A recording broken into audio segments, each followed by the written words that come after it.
Yo, what's good, creatives? Welcome back to the channel. Today we're talking about this lens. It's impressed me. It's cheap, it's tiny. The photo quality on this thing is pretty freaking nice, and for the price, it's like undeniable. It's a cinematic little tiny cheap lens, bro.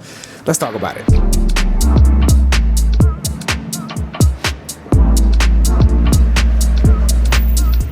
It's getting a little dark out here, but honestly, it works out for this lens because this lens is a 1.8 aperture, so you can get some really low light shots and you can get some nice bokeh. See, look at this nice bokeh right here. This is a 1.8 aperture.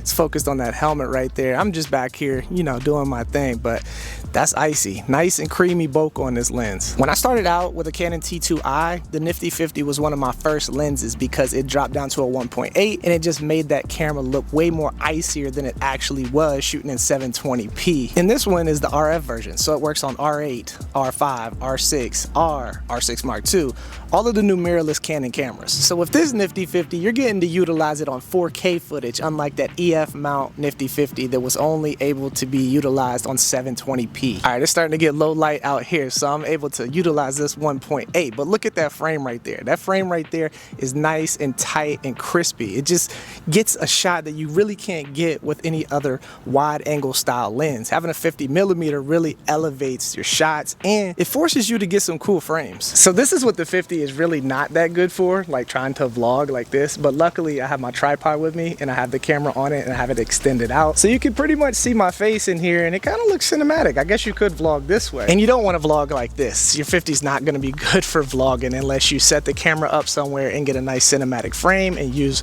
one of these mics right here like this. I recommend you setting your camera up, and if you want to talk and do your vlog thing, you can get a nice cinematic frame like this and just get the yapping for your vlog in a cool looking space. Here we go again with a nice cinematic looking frame focused up closely on the plant with that 1.8 aperture. Nice bokeh out crispy looking shot. This lens is just as good as any other 50, bruh, and it's only $199. Why would you not just own this? Why would you not just have this in your bag? Like, it doesn't make sense.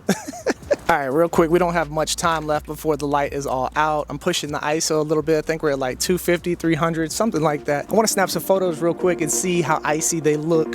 Let's get it.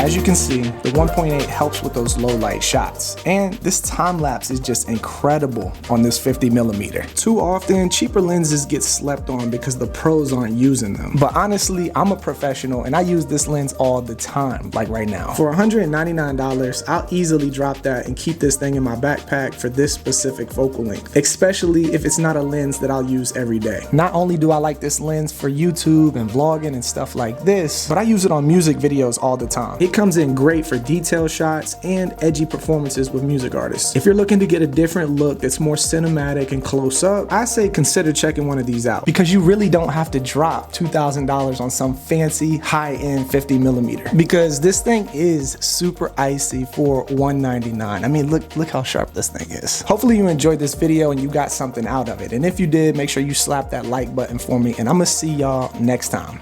Peace.